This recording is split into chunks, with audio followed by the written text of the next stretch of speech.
Now what I'm going to do is I'm actually going to cut off the excess. We only need about 1/2 inch total. So you see we have our 1/4 inch from the bottom of the little ball on the stamen to the top of our floral tape, and you want to go down and about another 1/4 inch, and you want to cut it there, because you don't. But if you have a particularly difficult shape, you want to incorporate design elements that are going to help disguise any problem areas that you might have.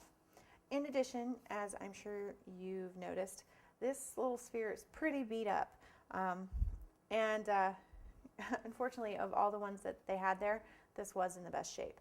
I have sanded down a lot of the rougher areas. You'll notice there's kind of this hole in the bottom. That's actually our reference point. This is going to be the bottom of our sphere. And this is a really good example of what your Crisco can do for you as far as your styrofoam pieces. So we're going to go ahead and slather this really, really well, and then we're going to cover it with fondant.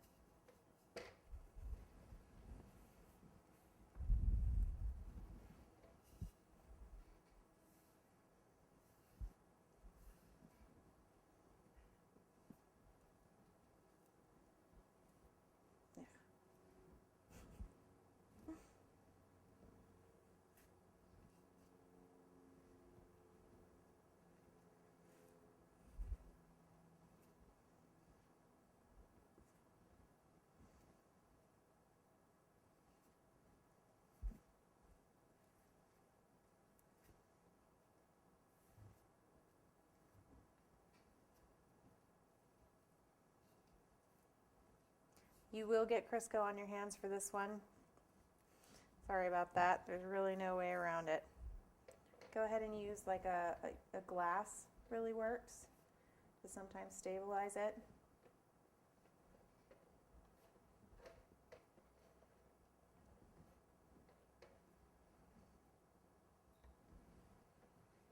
All right, there we go. Now go ahead and find that hole that we want on the bottom and make sure that that is in the middle of the glass. Now what we're using the glass for, I'm just going to go ahead and use my fingers, as yucky as it feels, to really get this Crisco nice and smooth. What we're using the glass for is it gives us a nice kind of support surface. You will not be able to get your fondant all the way around the ball. There will be kind of a bald area, and that's okay. Because like I said, we have incorporated design elements into the top portion of our cake that are going to cover those flaws. So keep that in mind and don't get discouraged.